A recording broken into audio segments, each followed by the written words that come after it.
Good morning my dear student. चलिए शुरू करते हैं। समय को नष्ट ना किए हुए बिना समय को नष्ट किए बिना अपनी क्लास शुरू करते हैं। तो हम लोगों ने एक का ए प्रश्नावली समाप्त कर लिया था, है ना। कल एक का ए समाप्त हो गई थी। अब हम आगे चलते हैं। समुच्चय के विभिन्न प्रकार आगे चलते हैं। चैप्टर का नाम है समुच्चय और इसमें हम पढ़ेंगे समुच्चय के विभिन्न प्रकार। समुच्चय के विभिन्न प्रकार, ठीक है। तो ये चैप्टर पहला चैप्टर है और एक का ये समाप्त हो चुका है। हम लोग पढ़ेंगे अब समुच्चय के विभिन्न प्रकार। पहले हम प्रकारों के बारे में जान लेते हैं कि समुच्चय के प्रकार कितने होते हैं और उसके बाद फिर हम आगे सवालों को हल करेंगे।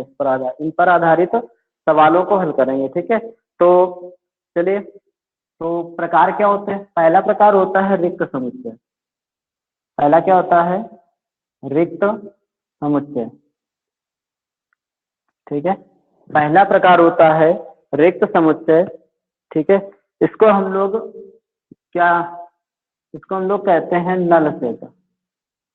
नल सेट, ठीक है। Null set, null set. इसके और भी नाम होते हैं। इसके और भी नाम होते हैं। एक होता है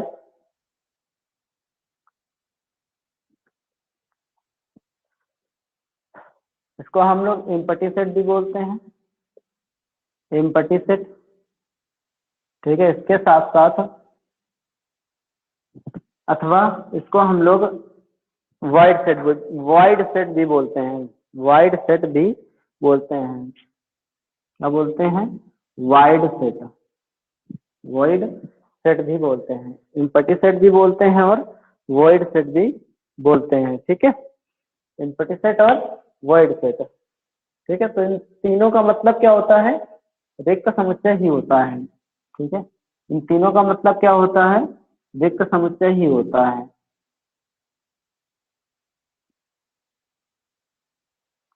अथवा वॉइड सेट, इन तीनों का मतलब रिक्त समुच्चय ही होता है, ठीक है। अब रिक्त समुच्चय होता क्या है, समझ लो। रिक्त समुच्चय क्या होता है? एक ऐसा समुच्चय जिसमें एक भी अवयव ना हो। एक ऐसा समुच्चय जिसमें एक भी अवयव ना हो, यानी अवयवों की संख्या जो हो वो क्या हो? शून्य हो, ठीक है। तो ऐसा समुच्चय जिसमें जिसमें एक भी अवयव न हो, रिक्त समुच्चय कहलाता है। रिक्त समुच्चय कहलाता है। रिक्त समुच्चय कहलाता है। इसे फाई से व्यक्त करते हैं या फिर मंझले कोष्ठक से व्यक्त करते हैं। से व्यक्त करते हैं, ठीक है। इसे फाई या मंझले कोष्ठक से व्यक्त करते हैं। ध्यान रहे, मंझले कोष्ठक के अंदर एक भी अवयव नहीं होना चाहिए। अगर इस तरीके से भी हो जाता है कि मंझले कोष्ठक के अंदर फाई भी लिखा हो, तब भी ये रिक्त समुच्चय नहीं होगा, क्योंकि फिर ये फाई जो होगा ना, इस समुच्चय का क्या हो जाएगा? एक अवयव बन जाएगा, ठीक है। तो जब एक अवयव बन जाएगा तो ये रिक्त समुच्चय फिर नहीं कहलाएगा, ठीक है। अब यहाँ से देख लो, रिक्त समुच्चय तो हो गया हमारा। ऐसा समुच्चय जिसमें एक भी अवयव ना हो, रिक्त समुच्चय कहलाता है। इसे फाई या मंझले कोष्ठक से व्यक्त करते हैं, ठीक है। ये समुच्चय ऐसा समुच्चय होता है कि इसका दूसरा समुच्चय जो होता है वो नहीं होता। मतलब ये समुच्चय अद्वितीय होता है। कह सकते हैं कि रिक्त समुच्चय अद्वितीय समुच्चय होता है। कैसा होता है? अद्वितीय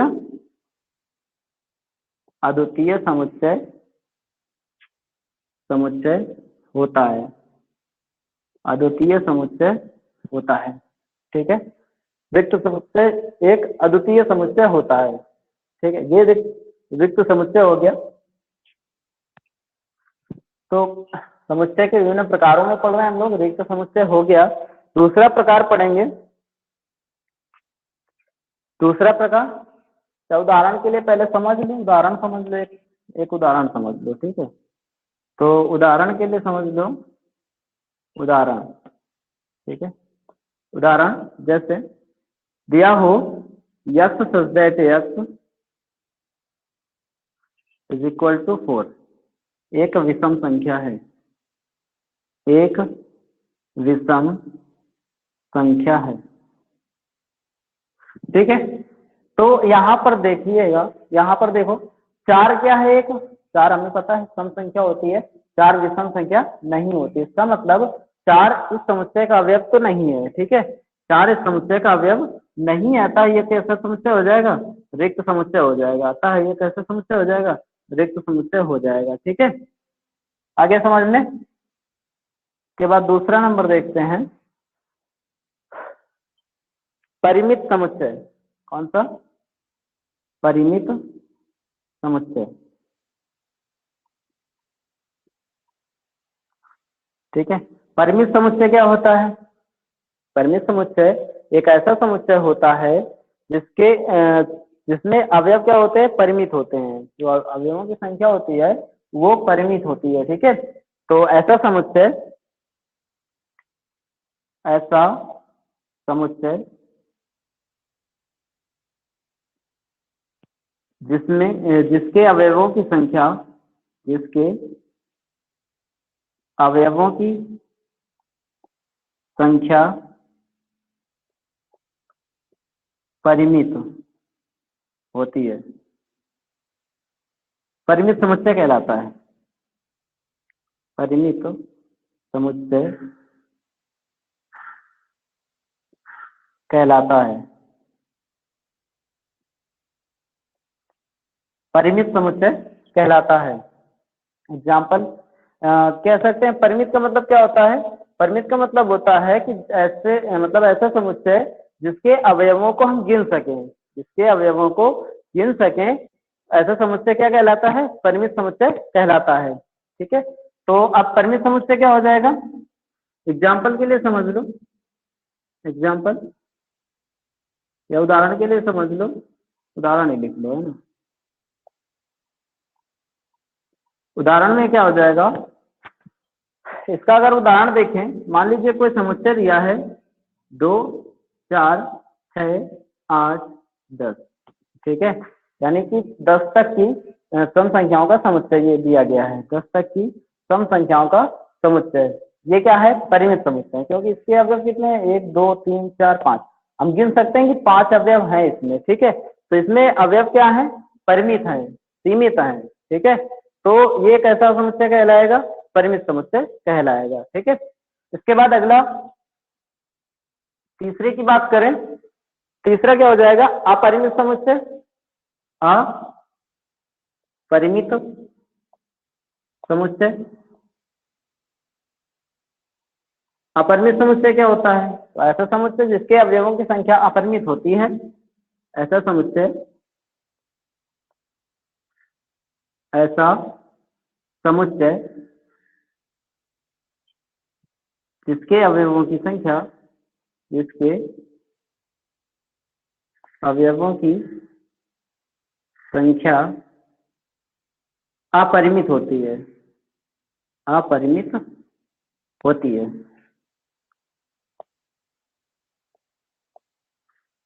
क्या कहलाता है, अपरिमित समुच्चय कहलाता है। अपरिमित समुच्चय कहलाता है।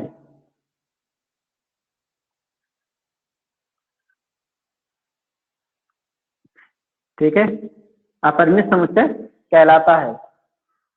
उदाहरण के लिए समझ लो, यहाँ भी उदाहरण क्या हो जाएगा, उदाहरण मान लो दिया हो समुच्चय, कोई दिया हो 1, 2, 3, 4, 5, 6 डॉट डॉट डॉट, इस तरीके का कोई उदाहरण दिया हो। ठीक है, मतलब ये क्या है, प्राकृतिक संख्याओं का समुच्चय कुल मिला के, क्या है, प्राकृतिक संख्याओं का समुच्चय। ये कैसा हो जाएगा? अपरिमित समुच्चय हो जाएगा। कैसा समुच्चय हो जाएगा? अपरिमित समुच्चय हो जाएगा। ओके, ठीक है। नोट करना हो जल्दी से नोट कर लो या फिर स्क्रीनशॉट ले लो जल्दी से, फिर आगे बढ़े।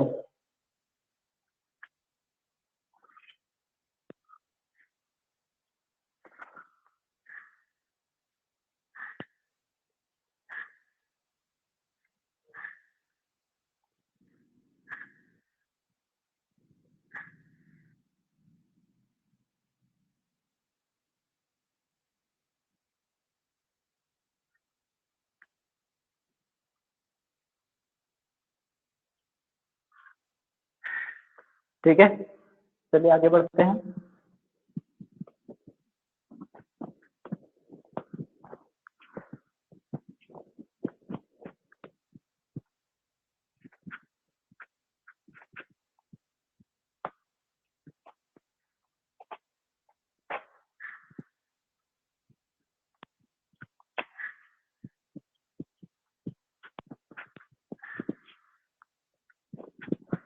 चलिए पांचवा देखिए, चौथा है ना, तीन हो गए हैं, चार हो गए, तीन हो गए ना, तीन हो गए हैं। चौथा देखो, समान समुच्चय क्या कहलाएगा? समान समुच्चय। अगला है समान समुच्चय। ठीक है, तो इसको हम इक्वल क्या कहते हैं? इक्वल सेट कहते हैं। क्या कहते हैं? Equal set. ठीक है, इक्वल सेट। ठीक, तो ये क्या कहलाएगा? समान समुच्चय। समान समुच्चय ऐसा समुच्चय होता है, यानी कि अगर दो समुच्चय दिए हों, कितने? दो समुच्चय अगर दिए हों, दो समुच्चय समान तब कहे जाते हैं जब पहले समुच्चय का प्रत्येक अवयव दूसरे समुच्चय का भी अवयव हो। ठीक है, और दूसरे समुच्चय का प्रत्येक अवयव पहले समुच्चय का अवयव हो, तो हम कहेंगे कि जो पहला समुच्चय है वो दूसरे समुच्चय के समान समान है। ठीक है, तो क्या कहेंगे? यदि दो समुच्चय ए और बी हो, दो समुच्चय ए और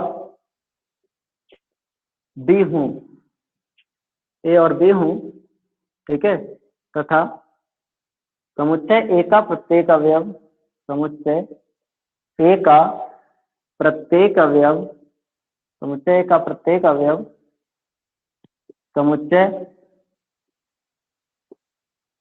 समुच्चय बी का भी अवयव हो, बी का भी अवयव हो, और समुच्चय डी का प्रत्येक अवयव, बी का प्रत्येक अवयव समुच्चय ए का भी अवयव हो, समुच्चय ए का भी अवयव हो, ए का भी अवयव हो, तब हम क्या कहेंगे? तब कहलाएगा समान समुच्चय, है ना। तो समान समुच्चय कहे जाते हैं, तो ए और बी समान समुच्चय कहे जाते हैं। तो ए और बी समान समुच्चय कहे जाते हैं, ठीक है। दिया है यदि दो समुच्चय दिए गए हों ए और बी, ठीक है, और समुच्चय ए का प्रत्येक अवयव समुच्चय बी का भी अवयव हो, इसके साथ साथ समुच्चय बी का प्रत्येक अवयव समुच्चय ए का भी अवयव हो, तब हम कहेंगे कि ए और बी क्या है? ए और बी क्या है? समान समुच्चय हैं। ठीक है, तब हम कहेंगे कि ए और बी क्या है? समान समुच्चय हैं। ठीक है, ये समान समुच्चय समझ में आया। ठीक है, प्रतीक भाषा में इसको कैसे लिखेंगे? अगर हम प्रतीकात्मक भाषा में लिखें, प्रतीकात्मक भाषा में, तो प्रतीकात्मक भाषा में हम कैसे लिखेंगे इसको? प्रतीकात्मक भाषा में ऐसे लिखेंगे, यदि ए, ठीक है, कैसे लिखेंगे? ए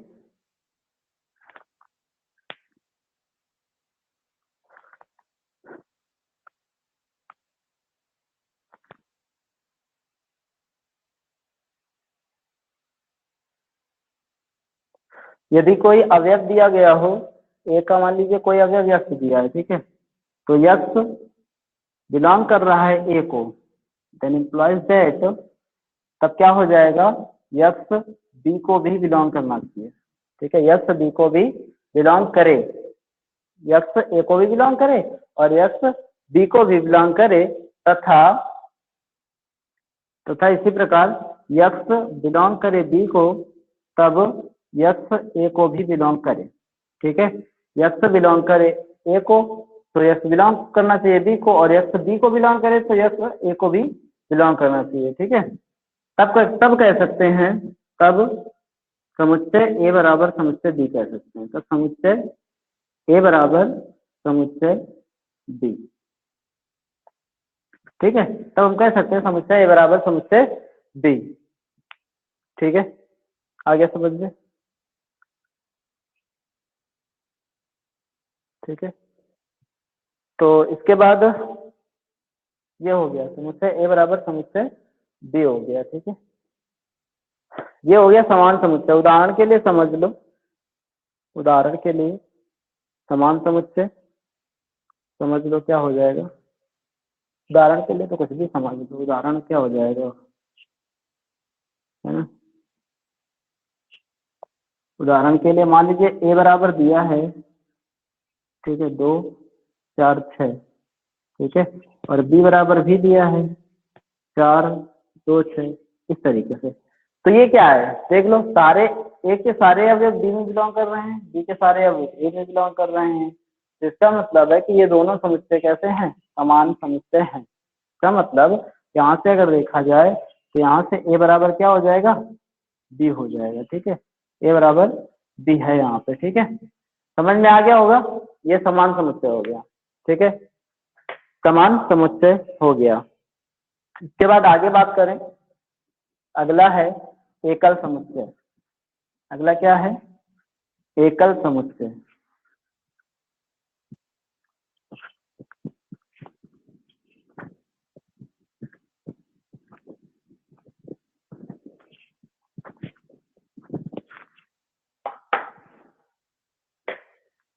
अगला है एकल समुच्चय। क्या है, एकल समुच्चय, ठीक है, एकल समुच्चय, ठीक है, सिंगलटन सेट कहते हैं इसको, क्या कहते हैं, सिंगलटन सेट, ठीक है, सिंगलटन सिंगलटन सिंगल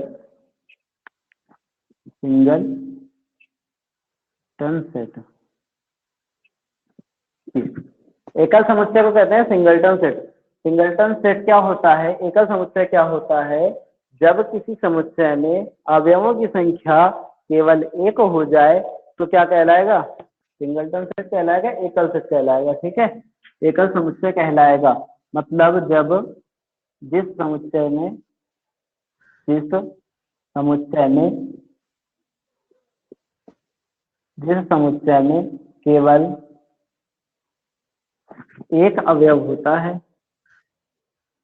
एक अवयव होता है,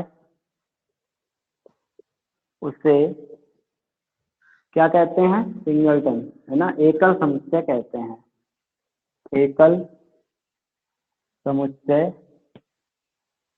कहते हैं।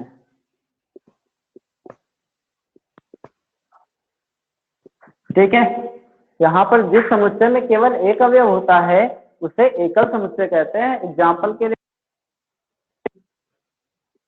उदाहरण के लिए कुछ भी देख लो, समुच्चय कुछ भी दिया हो, ये दिया है मान लो, है ना, तो उदाहरण के लिए ये समझ लो समुच्चय के अंदर एक, ठीक है, आगे समझ लो।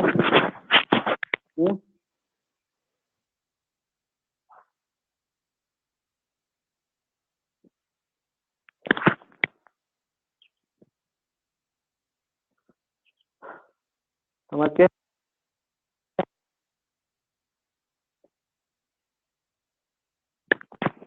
इसके बाद आगे बढ़े,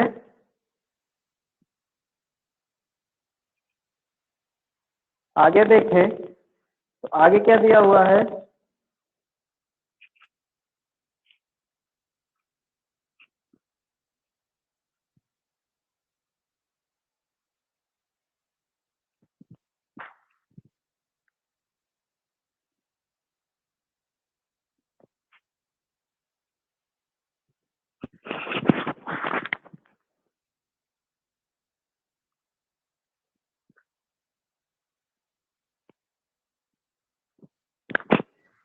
चलिए आगे देखें तो आगे क्या दिया हुआ है, ये हो गए सारे समुच्चय के प्रकार। ठीक है, ये सारे समुच्चय के प्रकार हो गए।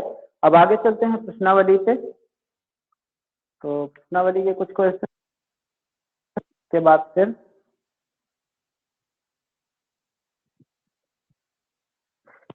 तो प्रश्नावली पे चलते हैं। प्रश्नावली दी गई है 1 का बी।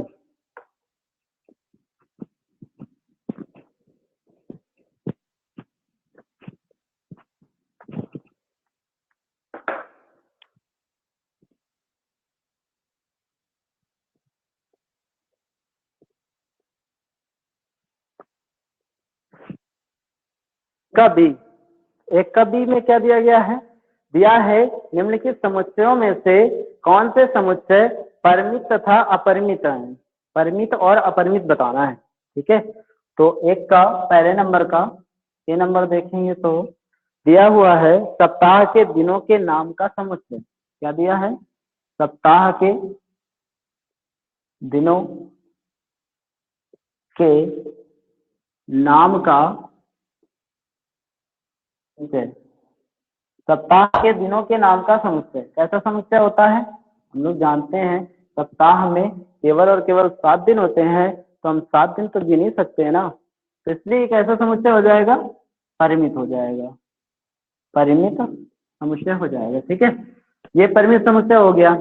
परिमित समुच्चय ऐसा समुच्चय है, ये परिमित समुच्चय है। डी नंबर, डी नंबर में दिया है यक्ष संख्या है।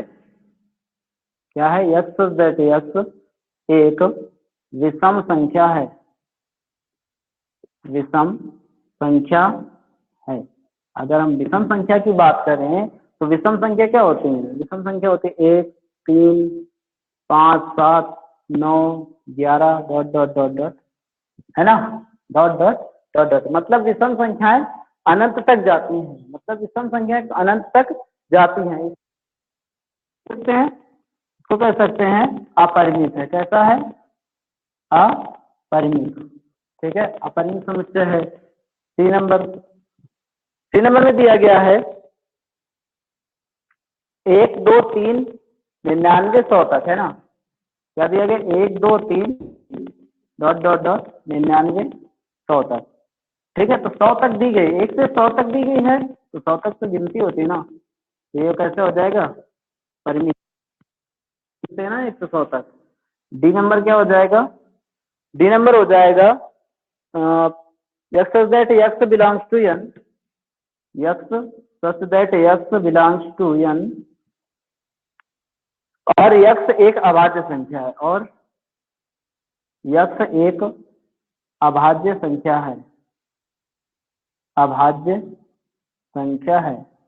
ठीक है, अब x जो है नेचुरल नंबर को बिलोंग करता है, एक क्या है, अभाज्य संख्या है। अगर इसको हम देखना चाहें समुच्चय निर्माण रूप में, क्या कहते हैं उसको, तालिका रूप में, तो कैसे लिख सकते हैं, तो अभाज्य संख्या 2 से स्टार्ट होती है ना, 2 हो गई, 3 हो गई, 5 7 11 13 ऐसे डॉट डॉट करके होती है। ठीक है, तो ये भी क्या हो जाएगा, अपरिमित हो जाएगा। क्या हो जाएगा, अपरिमित, अपरिमित हो जाएगा। ठीक है, क्योंकि अनंत तक होती हैं, इनकी गणना तो नहीं कर सकते, अभाज्य संख्याओं की हम गणना नहीं कर सकते, गिनती नहीं कर सकते, इस वजह से ये क्या हो जाएगा, अपरिमित हो जाएगा।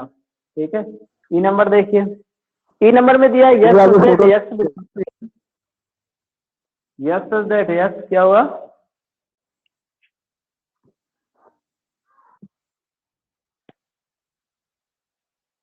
X that x belongs to N, belongs to N, और एक्स स्क्वायर बराबर 4 दिया हुआ है, और एक्स स्क्वायर बराबर क्या दिया हुआ है, और एक्स स्क्वायर बराबर 4 दिया गया है। ठीक है, तो एक्स स्क्वायर बराबर 4 है, यहाँ पर ध्यान देना, एक्स स्क्वायर बराबर 4 है, तो एक्स के मान यहाँ पर कितने कौन कौन से आ जाएंगे, एक्स के मान आ जाएंगे +-2। ठीक है, वर्गमूल लेने पर एक्स के मान क्या आ जाएंगे, +-2, तो यानी 2 अवयव आएंगे। कितने आएंगे, 2 अवयव आएंगे, तो क्या हो जाएगा, परिमित हो जाएगा। क्या हो जाएगा, परिमित, तो ये क्या हो जाएगा, परिमित हो जाएगा। ठीक है, ये क्या हो जाएगा, परिमित हो जाएगा। और एक नंबर और रह गया यफ, यफ दिया गया है, चलिए तो ऊपर का मिटाते हैं। ठीक है, ये बाद बी नंबर मिटा देते हैं। ठीक है,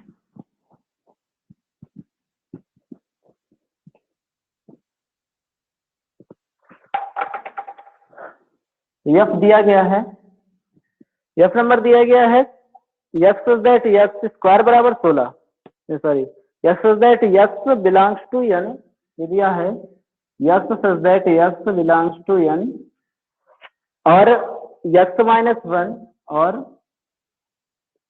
x minus one into x minus two is equal to 0। ठीक है, यक्स माइनस वन और यक्स माइनस, अच्छा जब यक्स माइनस वन बराबर 0 तो एक्स बराबर यहाँ से क्या आ जाएगा, एक्स बराबर 1 आ जाएगा प्लस का नहीं, और यहाँ से एक्स माइनस दो बराबर 0 होगा तो एक्स बराबर यहाँ से कितना आ जाएगा, 2 आ जाएगा। मतलब यहाँ पर कितने अवयव होंगे, 2 अवयव होंगे, और 2 अवयव होंगे तो कैसा होगा, ये परिमित होगा। कैसा होगा, परिमित होगा। ठीक है, ये भी क्या है, परिमित है। समझ में आ गया, ये भी क्या है, परिमित है। ठीक है, अब आगे करना है क्वेश्चन नंबर 2। क्वेश्चन नंबर 2 कल देखेंगे। ठीक है, तो यहाँ तक हो गया। इस तरीके से एक क्वेश्चन नंबर 2, 3, 4, 5 देखेंगे, जहाँ तक कल हो जाएंगे कल करेंगे। बाकी आज के लिए इतना ही। ठीक है, चलिए, ओके।